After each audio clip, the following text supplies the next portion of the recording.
everyone. It's good to be with you today, and thanks to the Solve team for hosting another great brand discovery event. I think this is my first time out of the house in a week following a second big surgery, so thanks for not making it too awkward for me to hobble up to the stand. I appreciate, Tracy, your distinction of marketing and branding, and I hope that today I can share with you perhaps another way to think about branding in terms of a two sides of the same coin approach. Let me give you some context about who Dairy West is. We are we're most commonly considered a marketing and promotion organization for the dairy industry. My team and I work for dairy farmers in Idaho and Utah, and we're a team of about 21 strong across the two states, and we are governed by a board of directors. Technically, there are 3 boards of directors, but I won't bore you with all that governance. They're all farmer leaders in their own right. My team and I are particularly motivated to do what we do every day because farmers really care deeply about feeding the world with safe and nutritious food. And to us, that's a really honorable goal. The fact that we get to support them is a real privilege. Our mission at Dairy West is to inspire trust in dairy farming and dairy products and to build demand for those products around the world. We aspire, our vision is to establish the dairy industry as a positive change maker. And our core values rest simply on trust, action, and stewardship. For me, for my team, the fundamentals matter. They are really, really essential. And we believe in absolutely preserving, protecting, and enhancing the assets that have been placed in our care by the farmers. So it's that foundation of mission, vision, and values that drives everything we do inside our culture and in terms of building our brand day in and day out. So the premise of my comments today are going to center on the point that brand is nothing unless the internal culture of an organization reflects what the brand wants to be. In other words, your employee experience should look just like the customer experience, okay? Between culture and branding, is this working?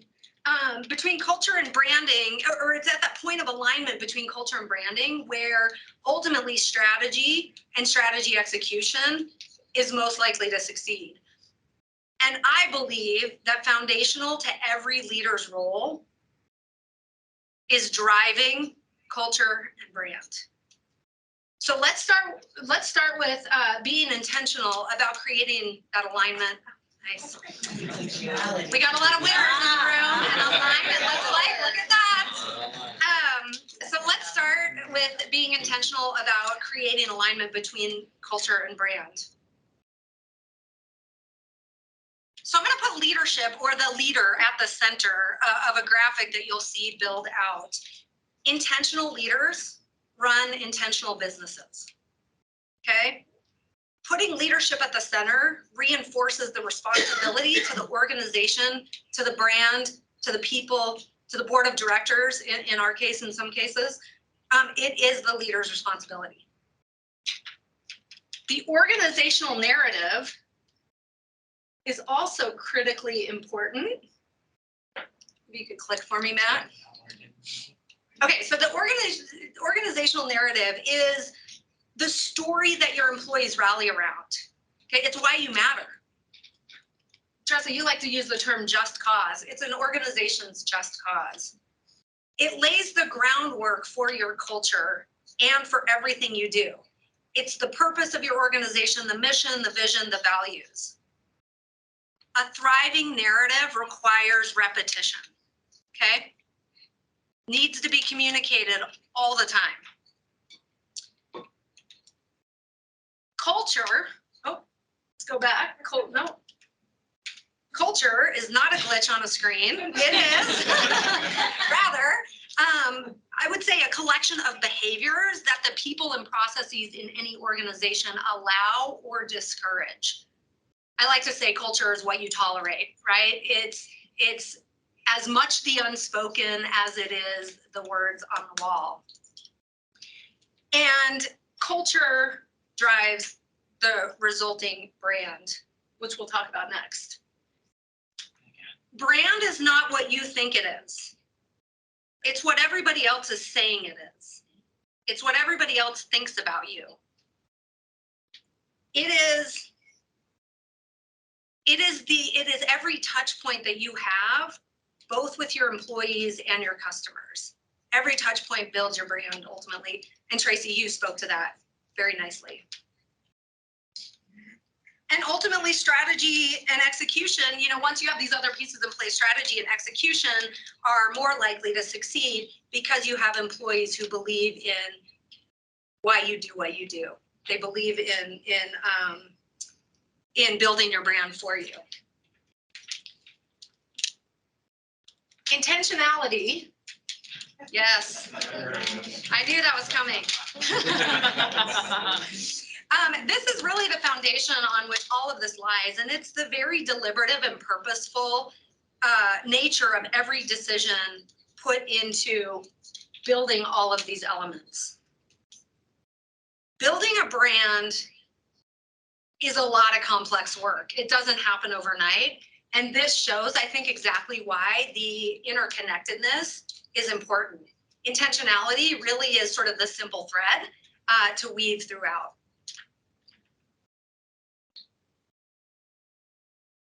I like to think of the, can you click ahead for me, Matt? I like to think of the four, leadership, narrative, culture, and brand as the heart of an organization. And we know that heart is important.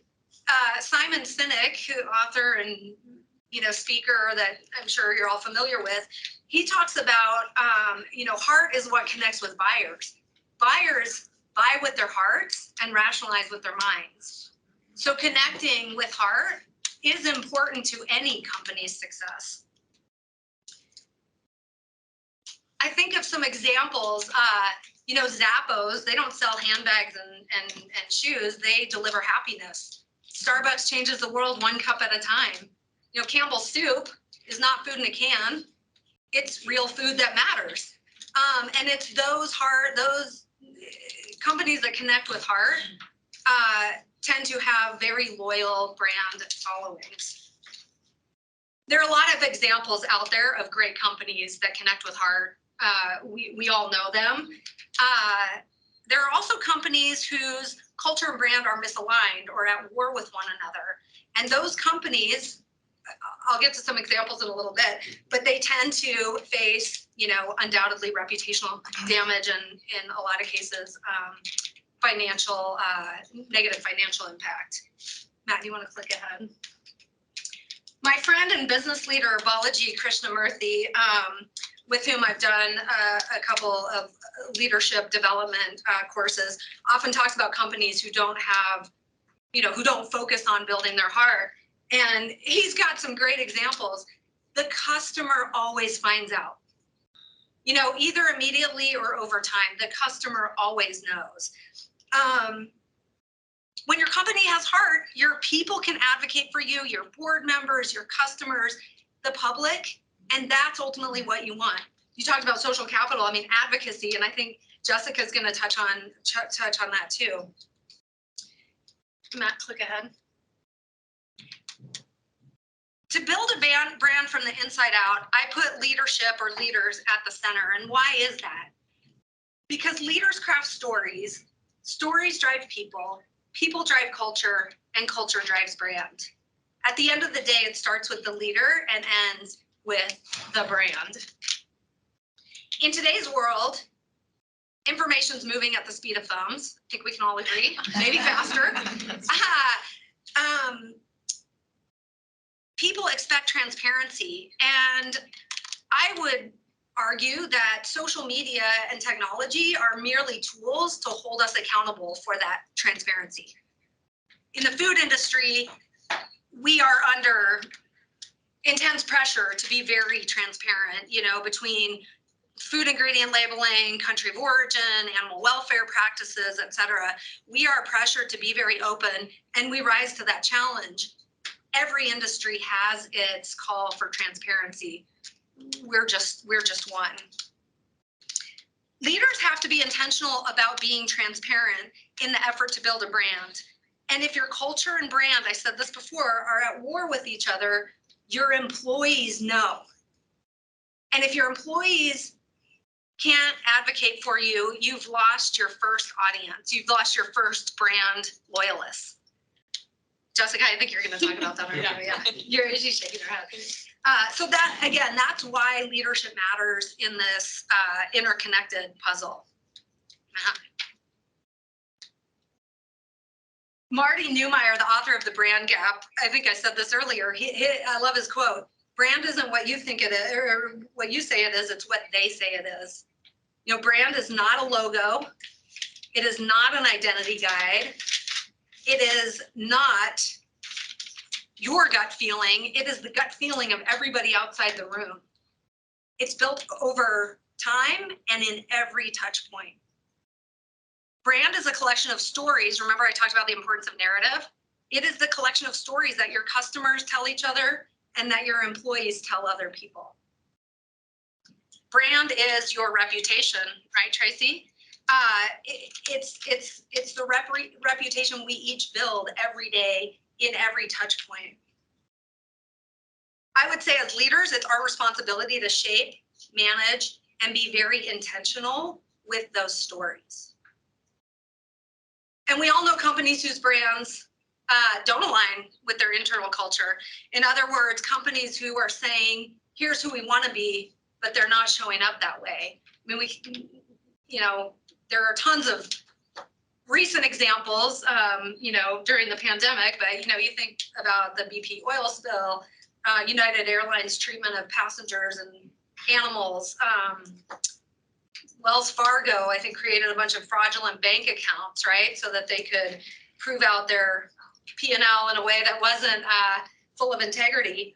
And there are endless examples of, poorly designed products, ill-planned partnerships, bad business decisions that all result in companies having to go into crisis mode.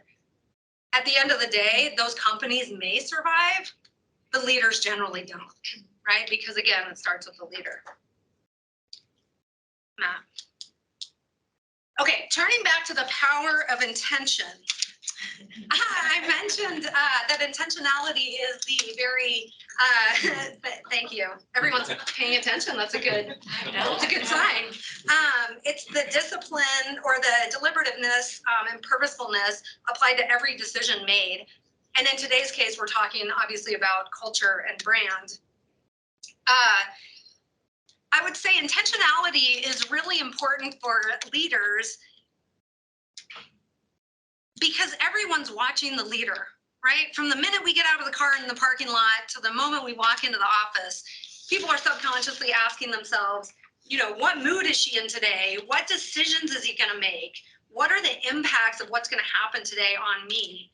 And if we don't think about how we show up with intentionality, we are, again, risking some of our biggest brand advocates, our employees. Being intentional about your culture is the key to alignment between culture and brand. It starts there. And I thought what I would do is share a few, just 3 of my own learnings since I've been a CEO, and talk about how they relate to my time at Dairy West. Okay, so I think we can all agree that there is often tension in the workplace. Does anybody work in a workplace with no tension? Zero tension? Yeah, okay. Oh, Gordon. Well, Gordon. Trust that? Maybe you should get the prize. And tension happens for a lot of different reasons. So I have strengths in my, I have strengths or characteristics, I guess, that tend to keep me distracted from detail, right? My team would tell you I'm kind of the visionary. I like thinking about the future. But when I became a CEO 9 years ago, I realized that there are a lot of people who rely on detail. Casey, you've seen this. Yeah. Once I appreciated the power of clarity in the workplace, I knew I was onto something. I mean, I knew I had to ensure that clarity was paramount at Dairy West, and I work on it every day with my team. Now, it may sound mundane, but my team and I established as part of building out clarity in the workplace, my team and I established, a very clear handbook, the policies, the procedures, the job descriptions, a role guide. We did all this in the name of taking the guesswork out of people's jobs, right? The less they have to guess, the more we can unleash talent for team members to get their jobs done successfully. Those basic expectations, I would say, and there are many of my team members on the line, so they can debate this if they'd like, but I would say that my team generally feels very appreciative that they have the kind of clarity they need so that they can go do their jobs and do them successfully and be creative, right? They can go use their energy to be creative. James Clear is the author of Atomic Habits, and I love his quote, "You do not rise to the level of your goals, you fall to the level of your systems." Creating clarity in systems at Dairy West, and this is just my experience, is one of the things I am most proud of and hope to continue building upon. We've even, to take clarity a step further, we've even operationalized our values. We've put actions and behaviors with each of our 3 core values, which again are trust, action, and stewardship. And so my colleagues understand how we all show up embracing those core values. I like to say clarity is kindness. In fact, my team printed t-shirts for me because it's that it's that common of a mantra that they hear. But I do think giving clarity has created a path to success for teammates that, because they don't have to worry about other things. Providing clarity and thinking about that is not easy for me. Like, I have to really be deliberate and put a lot of energy and thought into it. So again, that's where intentionality comes into place. It's putting the time and energy and effort into something that my tendencies would not naturally, be drawn to. Matt? I've also found that consistency is important in the workplace, and I'll give you the example of consistency around communication. I think we can all agree that communication is really important when it comes to times of uncertainty and challenge in the workplace. And this pandemic was no doubt a great test for all of us to examine how well we do in terms of communicating with our people. For us, and for me, I was very, concerned about making sure my team felt connected and making sure that they still felt that their relationships could be fostered in that sort of isolated environment when we had to go work remotely or work apart from one another. And so communication became important.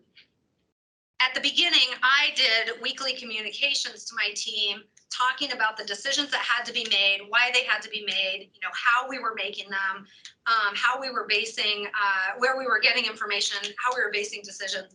And that, I think, created, if nothing else, at least a consistent platform for people to hear from the leader of the organization. Eventually, the frequency of those, if I was still doing weekly updates to my team about the pandemic, I think they'd probably all leave me. But the important point at Dairy West was that we were able to remain connected to the decision making on a regular basis. In a normal business environment, and today we also apply consistency to all of the things we do with our team in terms of, biweekly internal communications, monthly staff meetings, twice a year all team meetings. Giving that consistency allows people to understand when they have to show up, how they have to show up, what to expect when they show up. And maybe that's crossing back over to clarity a little, but that consistency has been appreciated by the team members who have reached out to me. And on an individual or personal level, I try very hard. And again, this takes a lot of intentionality. I try to show up consistently every day. I don't want my team to wonder what mood I'm going to be in or who's going to show up. It's always Karianne. She may be on crutches one day, but I hope that I show up in a way that tells them that they have consistency in their leader. Matt? And finally, the third learning I wanted to share is just this idea of authenticity in leadership. I think it's important to humanize leadership. And too often, I've worked for people like this, they put on the armor, right? And it's just really hard to have a meaningful relationship with a leader who doesn't show up with a genuine and authentic self. I want my team to give me their energy. I think as leaders, that's what we all want. We want people to give us their energy, at least while they're on the clock or at work. And allowing for authentic relationships and allowing vulnerability to foster in the workplace goes a long way in motivating people to show up in that way as well. I also don't take myself too seriously. My team will certainly agree with that, I'm sure. And I think I would say that the brand that we developed once upon a time ago at Dairy West and and our personality as a brand shows that I don't take myself too seriously nor expect others to. Authenticity, again, is really hard for me. I want to show up and just be all business all the time. But I've learned that it's so critically important to healthy relationships in the workplace. And I want my team to see the most imperfect version of me because we're all imperfect. Perfection is not a goal that I think is achievable. So anyway, I've shared one example of my authenticity recently is I've shared my journey in terms of this injury I'm dealing with my team, and just have been really open about what scares me and what motivates me through it. And I think they've appreciated that I'm not made of metal or steel or, we're not all invincible. Again, this stuff doesn't come easy to all of us. As leaders, we just have to be really intentional about fostering it, about harnessing it, and bringing it to the workplace. Matt? We think about, at Dairy West, and I think about leadership as a formula. It's leverage plus legacy. Leverage being the impact that you have on others. And legacy is what you'll leave behind in the end. Many of us have kind of a vision of this destination, right? We sort of know what we want, what that legacy looks like. And I would just challenge you all to think about being intentional so that destination looks the way you want it. We're the only ones that can control that for ourselves. So think about that and think about the impact you're having day in and day out on others. It's easy to look at an organization with a healthy culture, with a strong brand, and think that stuff happens overnight, and it does not. It takes a lot of effort, energy, time. But I think that's the challenge as leaders. What a beautiful challenge. We get to rise up and do that. It's awesome. So I'd encourage you to think through how you want that destination to look and make it happen. Matt? So in summary, I would just share that I do believe that brand is built from the inside out. Absolutely. it starts with the leader and it starts with each of you.